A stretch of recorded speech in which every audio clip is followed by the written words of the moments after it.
안녕하세요. 동지쌤입니다. 자, 오늘 수업할 내용은 수열에서도요, SN이라는 식을 이용해서 AN 구하기 라는 걸 한번 해볼 건데요. SN이 무엇을 의미하는지 먼저 이야기를 해볼 거예요. SN이라는 건요, SN이라는 기호는 수열에서 A1 더하기, A2 더하기, A3 더하기 쭉쭉쭉 AN까지의 합을 의미하게 되고요. SN에서의 중요한 건 첫 번째 항부터 n번째 항까지의 합이라는 의미입니다. 그래서 이 SN을 조금만 예를 들어서 설명을 해볼 건데요. 예를 들어 S4라는 기호를 한번 볼게요.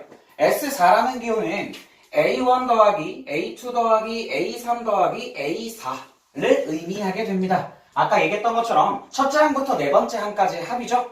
SN은 이런 의미를 가진다 라고 생각을 해주시면 될 것 같고요. 이제 친구들이 빨간색 재밌네. 재밌다. 이거 다 나와. 이거 아, 다 이거 나와. 하고 끊고. 아니. 가져왔습니다. 네. 친구들이 살려.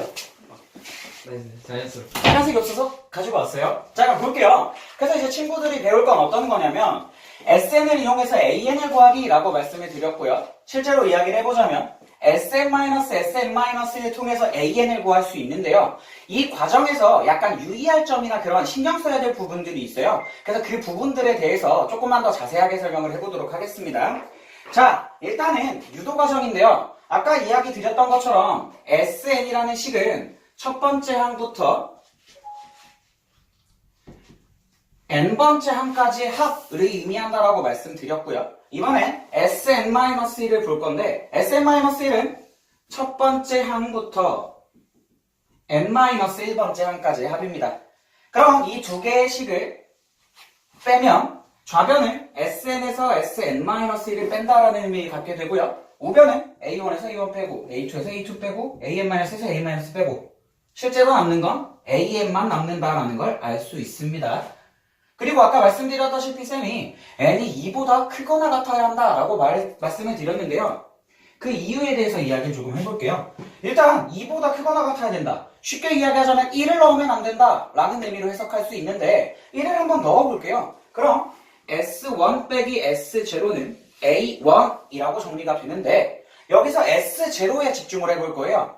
이 S0라는 친구는 아까 여기에서 이야기한 것처럼 0번째 항, 그러니까 첫 번째 항부터 0번째 항까지의 합을 의미합니다. 이상하죠? 첫 번째 항부터 두 번째 항까지의 합, 첫 번째 항부터 네 번째 항까지의 합 이런 건 있는데 첫 번째 항부터 0번째 항까지의 합은 말이 안 돼요.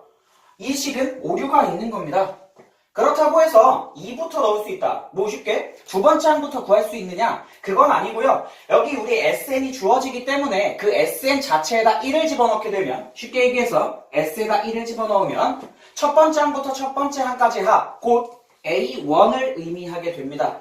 그렇기 때문에 두 번째 항부터 이렇게 이 식을 이용해서 구해낼 수 있고요. 첫 번째 항은 이렇게 따로 구해줘야 된다. 이렇게 생각을 해주시면 될 것 같습니다. 그래서 예를 들어서 한번 설명을 해볼 건데요. 여기 보면 쌤이 예식을 들어놨어요.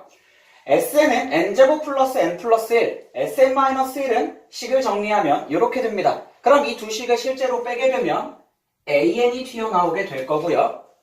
n제곱 빠지고 1 빠지면서 2n이 나오게 되는데 n은 2보다 크거나 같아야 한다 라고 설명드렸고요. 첫 번째 항은 이 SN에다가 1을 집어넣어서 3이라고 구해낼 수 있습니다. 실제로 이 식에 1을 집어넣게 되면 우리가 구한 A1과 다르다라는 걸 알 수 있죠.